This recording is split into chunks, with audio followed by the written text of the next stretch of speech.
Gabriel hard at work from the top, making it black, man. Whole thing black, and then we got this beautiful blue roof that's gonna go on.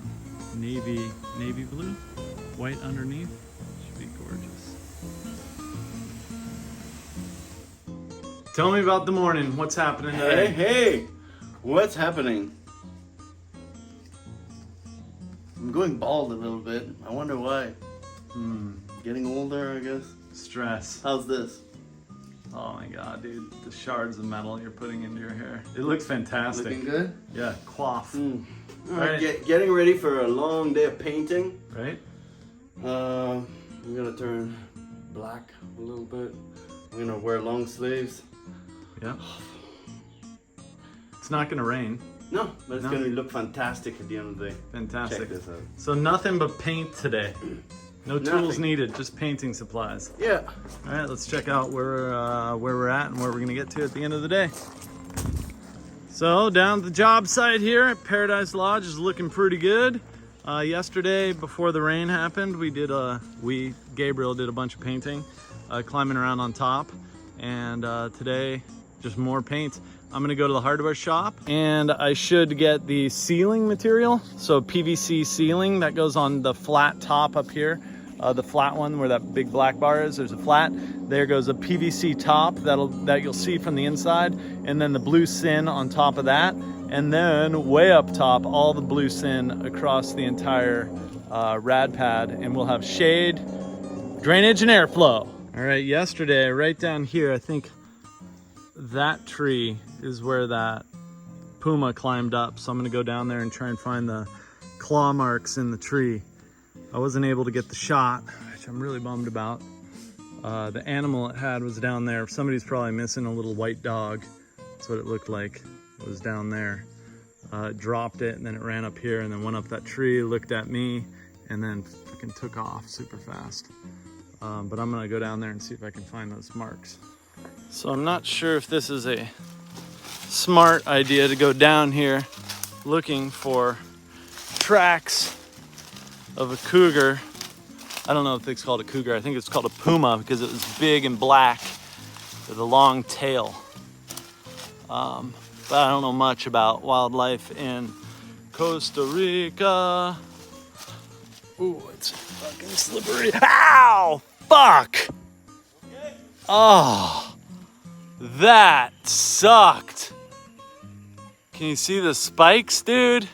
Ah, my hand's full of spikes. Yeah. Of course, I'm in it. Yeah. Ooh, I kind of feel a little lightheaded. Haven't had enough food. All right, so that I think is the tree right there. I'm close. I'm gonna try and pull out these spikes. All right.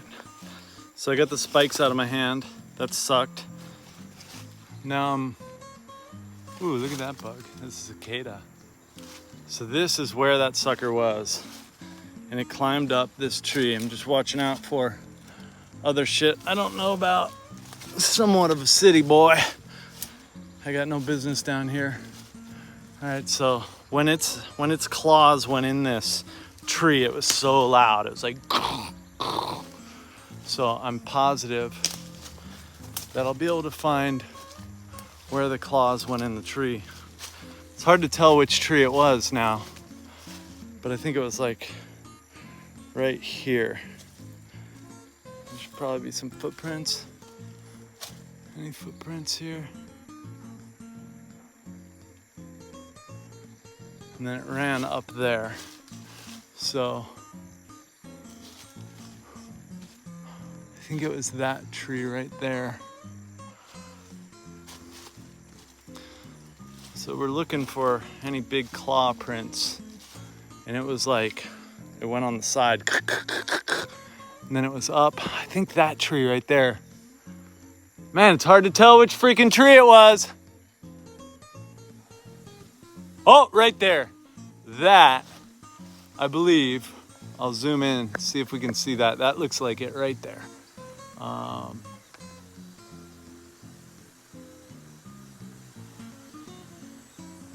Right there, I think that's it. One of them. Oh, and then right up there too. You see that slice right in the middle of that camera right now? I think that was a slice and a slice. I'm gonna go around the other side, see if I can see that. So right there you can see like a foot or something, and then there again, and right there where the leaves are moved, and that's where it went down, and then it went and hid right there for a while, and then when it came back out, it didn't have the little animal in its mouth anymore, and it came up here and went up that tree right there. I'm pretty sure it was that tree. It's hard to say which freaking tree it was, man. It happened so fast. It was amazing. I hope I find more marks. But definitely that is a trail right there of where it walked, and it was fucking huge. So I'm literally on a cougar track right now. I'm hunting cougar. Hunting cougar in Costa Rica, baby. Well, the Rad Pad's just over there, and this would have been a way easier place to build it, but you just can't see these spots in the jungle at all. But this is the perfect location to build a Rad Pad. Super easy walkway, nice and flat right here. Would have been so easy. Oh, but we chose a pretty gnarly spot, but it's good. That way we know we can build anywhere when we complete this one. That's it for the Puma Trail. I'm headed to San Isidro now to go get supplies. Well, San Isidro went excellent, swimmingly well, I might say.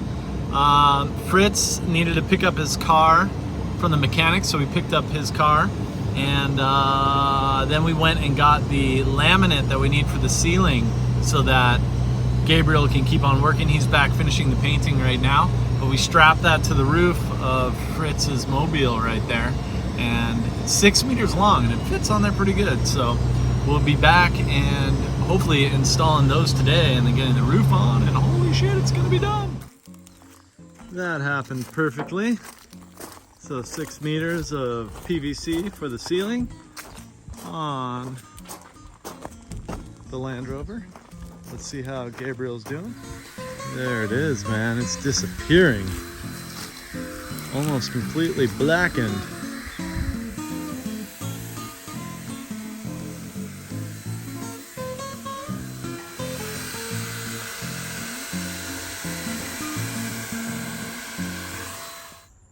Hey guys, just wanted to take a second to explain to you what Rad Pad is and how it might be valuable for you. So first of all, Rad Pad is a system for building. It allows us to build in Central America without requiring the use of a highly skilled labor force, and the results are faster and cheaper. Why this is valuable to you, we offer 2 different products. The first one is if you wanted to get into long-term rental income. So basically there's 3 types of ways of making money that I can decipher in life. One is to get a job, work for somebody, and pay taxes. The other one is to buy something and sell it for more, capital gains, pay taxes. And the last one is passive income. That's like apartment owning. So you buy and own a bunch of apartments, either borrow some money to be able to buy the apartment, and then you rent it out and you make passive income. So every month you own the asset, but the asset generates cash flow. So that's where Rad Pad comes into play. So if you have property and you want to get into long-term rental business, we can put up a Rad Pad for less and faster than other options. Why that's important is because the second you own that property and you're not generating income, it sucks. I get it. Real estate goes up over time, maybe. But what you want is cash flow, baby. So we put a Rad Pad 2-bedroom house on there. It's a 4 meter by 10 meter. It costs roughly $50,000 complete, all in, ready to rock and roll. The best part is in about a month from when you purchase the Rad Pad, it can be up and generating income right away. Cash flow. They rent around here in the Uvita area. This is southern Costa Rica, Uvita, Dominical, and even up in Platanillo. You can generate around $700 a month rent. So a $50,000 asset can generate about $700 a month, maybe more, but 700 is a safe number to start with. So that passive income on the long term rental. The other is short-term rental. So we offer a Rad Pad. It goes for about $30,000 by the time you're all done with it. And it's set up in about a month. It's pretty damn quick. It's a 1-bedroom unit. So it's a 1-bedroom with a bathroom, which has a shower, a toilet, and a sink in it.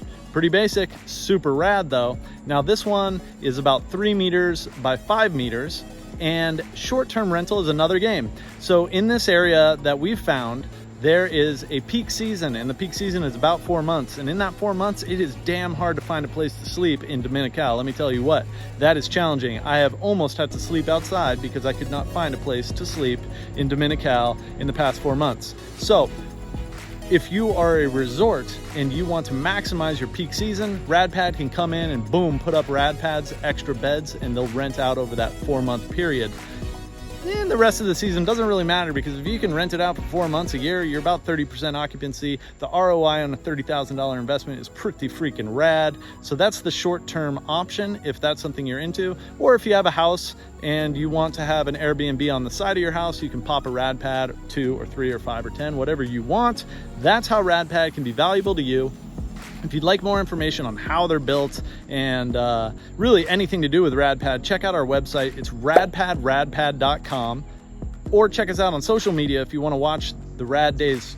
You're watching Rad Days right now. That's me walking around doing stuff, so you can see how Rad Pads are actually built in Costa Rica in real time. The other thing that you can do is send me a text on WhatsApp. I answer all day, every day to everybody that texts me. You get something back. My text is 505-7607-6060. That's 505, which is a Nicaraguan number. That's where it all began. I'm in Costa Rica. WhatsApp works perfectly. That's my favorite means of communication. Or shoot me something on one of our social media channels. Right on. Have a rad day. Adios. Nos vemos. Pura vida. Enjoy the rest of the show.